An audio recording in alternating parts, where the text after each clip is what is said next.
Hello everyone, welcome again to my channel. It is a great pleasure to talk to you again. Today I am going to speak to university students, and particularly to new university students and those who have chosen to study English at the Faculty of Arts and Humanities.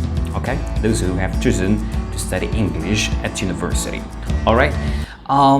As you know, studying at university and students who go to university, not all of them succeed. Not all of them succeed at university. There are some of them who fail and don't succeed. So today I'm going to give you some tips, some strategies, or we can also call them pieces of advice that you have to consider and bear in mind in order to succeed at university or to get high marks. Okay, to get high marks. Now, the first thing that I'd like you to keep in mind when it comes to university, and the first thing that I have to focus on, and without which you will not succeed and you will not feel that you are studying at university, which is attendance. So number one is attendance. I'd like you to focus on attendance and to attend every single session. Try hard not to miss any class, not to miss any lesson, not to miss any session.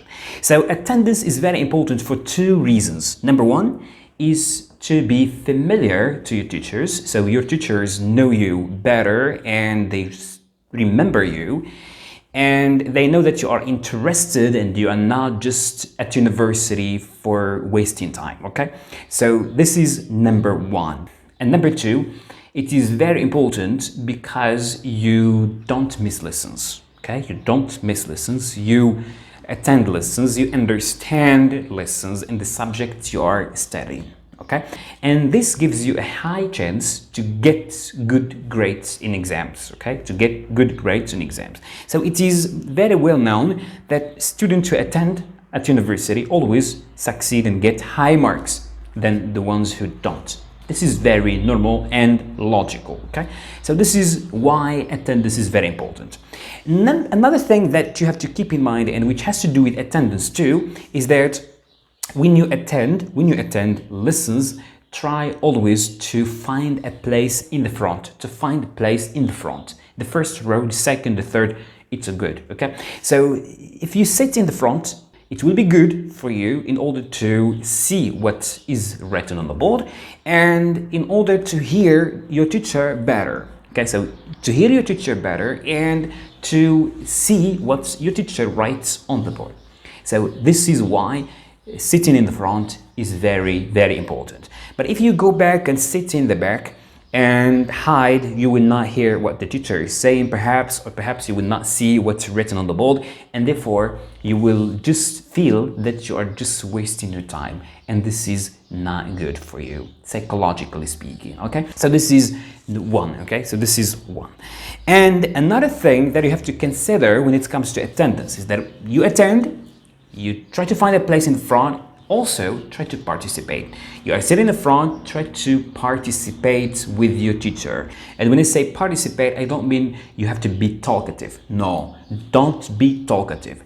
Participate, answer questions when it's necessary, when your teacher asks questions, okay? And participation gives an idea to your professor that you are interested and you are a hardworking student.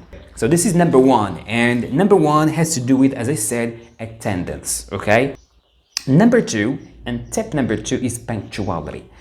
And when I say punctuality, I mean that you have to be on time. This is the meaning of punctuality, to be on time, to respect time. However, when it comes to university, studying at university, I advise you to be, I would say, 15 minutes or even 30 minutes earlier.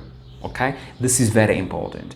Try to be 15 minutes or even 30 minutes earlier at the amphitheater or in the classroom. Okay, why do you think being earlier is very important? It is very important because it gives you a high chance to find a place in the front. If you come on the exact time or perhaps late, this means that you will find a place in the back. You will sit in the back. And this is what I said before, it's not good. So this is number 2. Number 3 is something to do with what I say or what I call note-taking.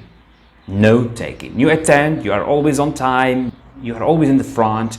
So what are you going to do next? You have to take note. Take note. As many notes as you can. Everything that your teacher says related to the lesson. So take notes related to the lesson. Everything that your teacher says about the lesson, take it as a note. Everything that your teacher write on the board as about the lesson, take it. Don't forget it, okay? So this is what you have to take. Another thing that you have to take as note, vocabulary. Try to take vocabulary, and particularly vocabulary that are considered as keywords of the lessons, keywords in the lesson, okay? So when you hear teacher repeats words a lot and a lot, try to take them, and especially if you don't understand them, okay? If you don't understand them. If you don't understand a certain word, just copy it, and especially if you hear your teacher repeat it a lot, okay? Another thing that you have to take as notes, expressions. Take expressions. Expressions that your teacher repeat and you think they are good for you for speaking, for pronunciation, and even for writing. So this is what you have to take as notes. Lessons. Everything about lessons, either said or written on the board.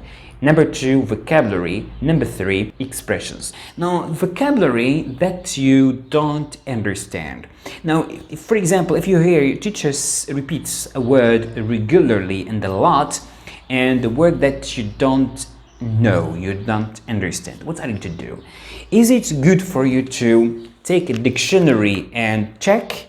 Is it good for you to take your phone, for example, and check? This is not good, okay? It's not good. Why? Because if you check the word on dictionary or on your phone, this will make you lose the track and lose concentration with your teacher. Therefore, if you don't know a certain word, just write it quickly. Just write it, and then when you go home, you check for the meaning of the word. Or maybe your professor will give you a time after that, 5 minutes or maybe 10 minutes, to write something or to do an exercise or something like that. That time, you can use that time to check quickly, okay? And do the exercise or do the assignment or do the activity, okay? So this is what you have to do. But checking the word or checking a concept while the teacher is speaking is not good, because as I said, you lose the track and you lose the concentration. And this means that you will miss something related to the lesson, and perhaps you will not understand something very important. So when you take notes, what are you going to do next?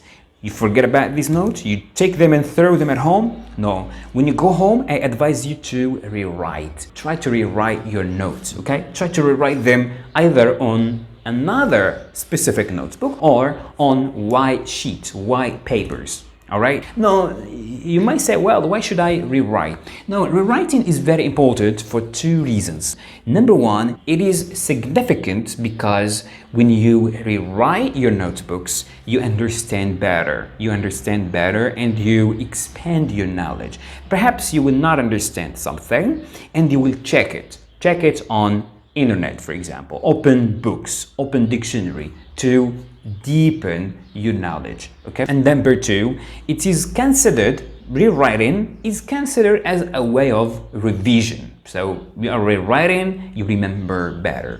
Another thing is that when you are in classroom or when you are in the amphitheater and taking notes, keeping in mind that you are going to rewrite them at home, you take more notes. You take more notes. Why? Because you will be taking notes with one color, and also you will be taking notes fast.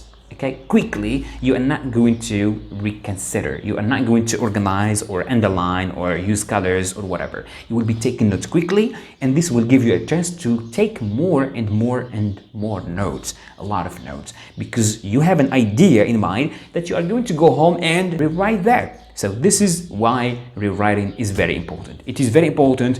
It will help you understand better. It will help you revise, a way of revision, and number 2, it will give you a chance to take more notes while you are in the classroom or in the amphitheater. Okay, No, you rewrite your notes. What are you going to do next? You just threw them away and forget about them? No, don't forget them. Try to go back to them from time to time for the sake of revision. Try to revise them from time to time. And revision is very important because you get ready for the exam. You get ready for the exam.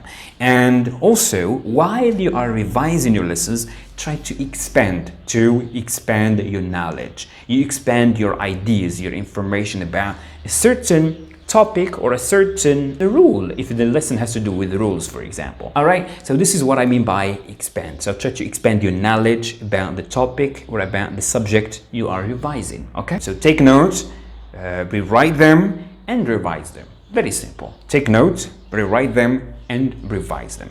This is number 3. Number 4, and the last thing, is what I can call autonomous learning or free learning or personal learning. Okay, free learning or personal learning. You are a university student, you are a researcher, so don't wait your teachers to give you everything. No, you have to be responsible for your learning and try to learn other things. Try to read novels, to read books, to develop your pronunciation, your vocabulary, etc. So you have to take responsibility of your own learning. Don't wait your teachers to give you everything. No, your teachers will not give you everything. And if in order to develop your knowledge, to develop your skills in language, you have to be responsible for that. Okay, so these are the 4 pieces of advice, the 4 tips, the 4 strategies that you have to consider for being a successful student at university. Number 1, attendance. Don't forget to attend every session. Number 2, punctuality. Try to be on time and preferably try to be earlier. 15, 20, 30 minutes earlier, it's great. Number 3, try to take notes. And number 4, and the last one, your responsibility for your learning. You are a researcher, you are a university student, try to be responsible for that and try to learn yourself. Don't wait your teachers to give you everything, okay? Try to read, try to listen, try to search, try to discuss with your classmates, etc. This is good for you to develop your personality and to develop your English in general. Okay, I hope you benefited from this session. If you have any question or suggestion, don't hesitate to ask. See you in another episode. Have a good time and goodbye.